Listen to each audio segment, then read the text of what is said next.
both white and same hair texture. Good afternoon, sir.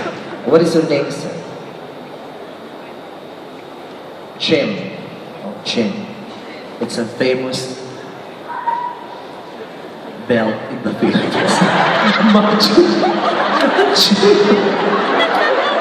Jim, good afternoon, sir. Yeah, you came in late, right? Where did you come from? Your mother's womb? Are you American, sir? You're American, so you must be from America. O bakit may mga Amerikano sa Russia? Huwag kayong gago dyan.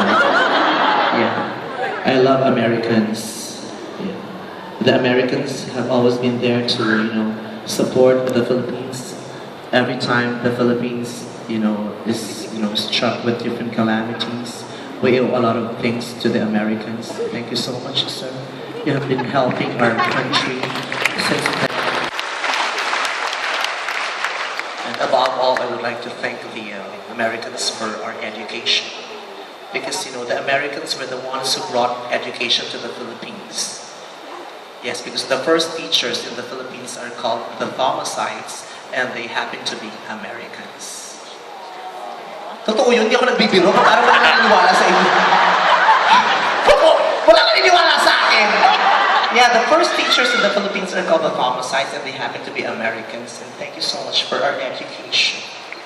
Because, education is very important. Because education is the strongest foundation of every powerful nation. Because just like what Dr. Rosario Rizal, our national hero, used to say, through education we receive light. With that light we receive hope. With that hope we pursue our dreams. And with those dreams we foresee a brighter tomorrow.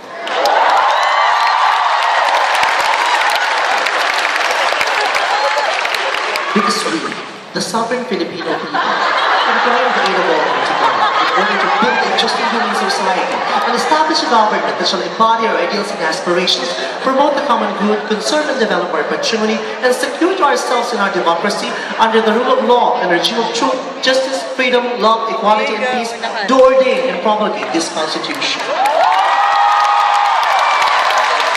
Just kidding. I'm just reciting the preambles. Sabi siguro ng mama, anong sinasabi tumbak lang? It's the preamble of the Philippine Constitution. I once memorized it because, when I was in school, when I was in college, I used to take political science because, when I was a kid, I dreamt of becoming a lawyer.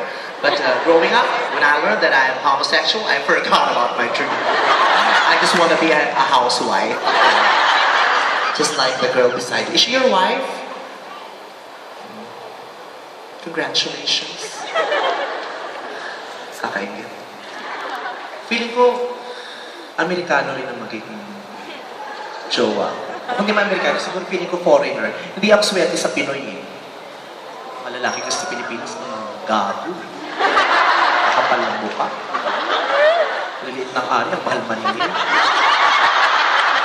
Ganyan kalaki, 500. Sira ulo. Pag tinanong mo, malaki ba yan? Oo, malaki to, totoy mo lang. Pag tanggal mo ng bit, yung ari, toto, yung itlog ang bola. Parang kang kumakain ng isang buong maling. Pero, iba kasi ang Pinoy talaga yun. Diba?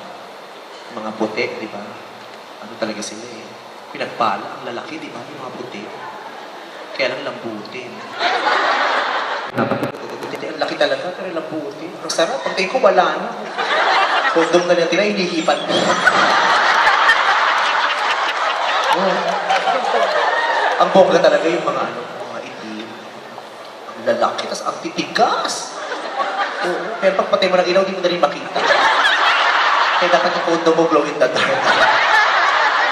Parang Star Wars na nagagawa. Yung talaga nag-check na yan. Kasi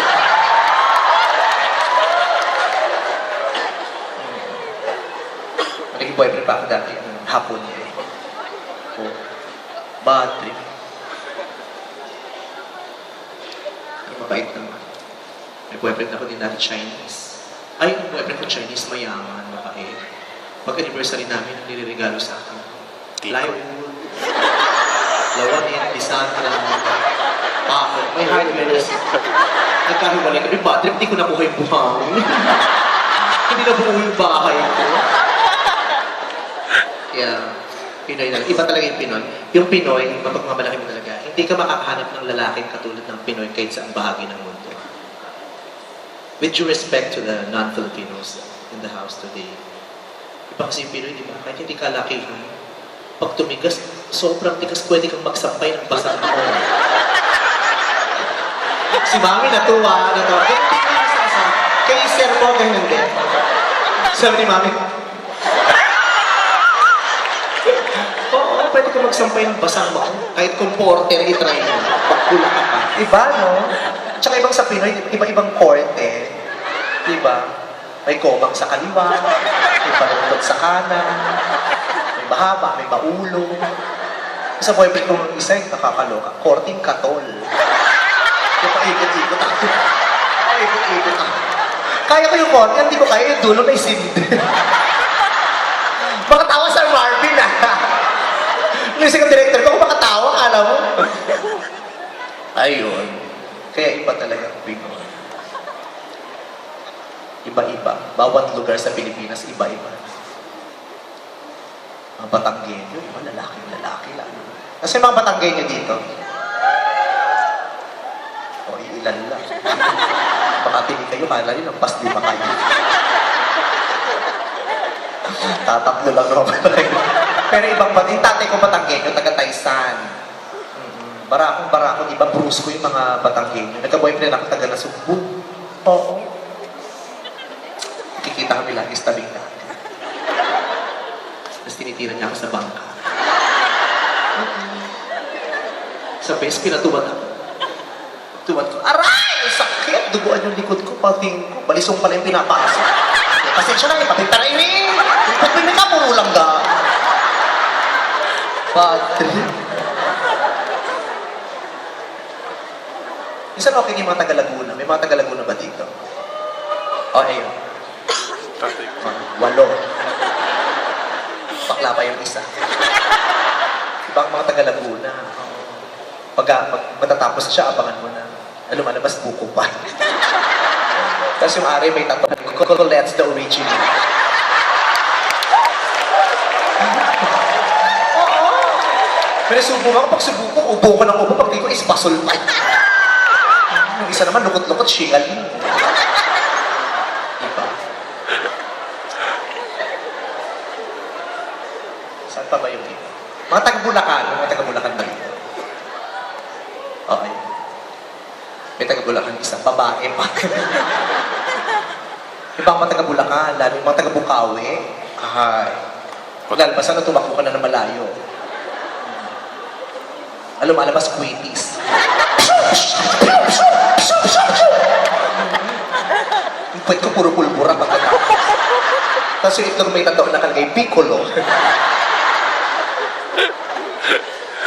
Saya rin kayo. Anong pinag sa ninja? Okay.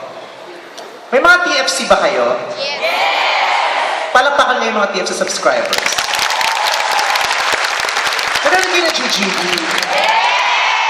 Thank you, ah. Kasi mataas ang demand ng GGB sa TFC, kaya nakakatuwa. Nire-report sa amin. Parang mas maraming naalim sa akin abroad kaysa sa Pilipinas. Kasi sa abroad, di ba, gusto nyo masaya lang, tawa lang tayo ng tao. Sa Pilipinas, nakakarte ng mga tao, konting utot, violation. Pero for sure naman, nung nanonood sila, tawa sila ng tao. Patawag yan baklang.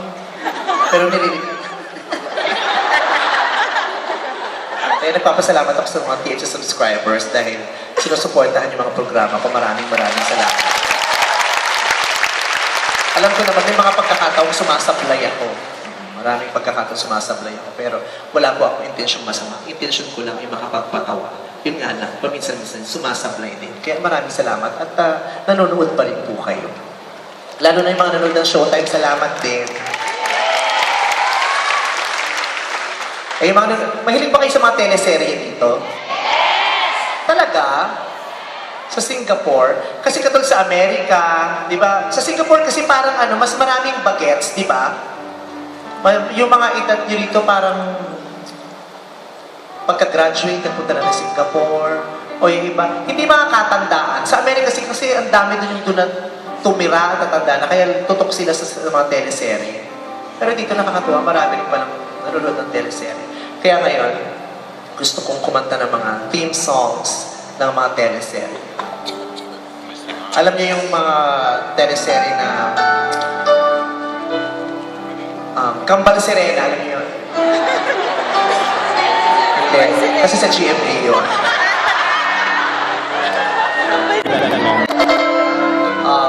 Legal Wife.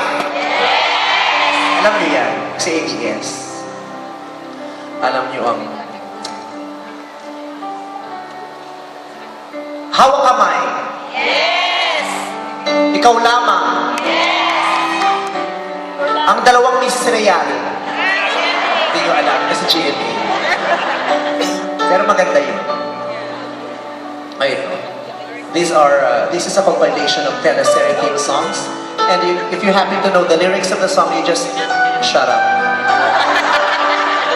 Ako performer. Kayo pakiramay.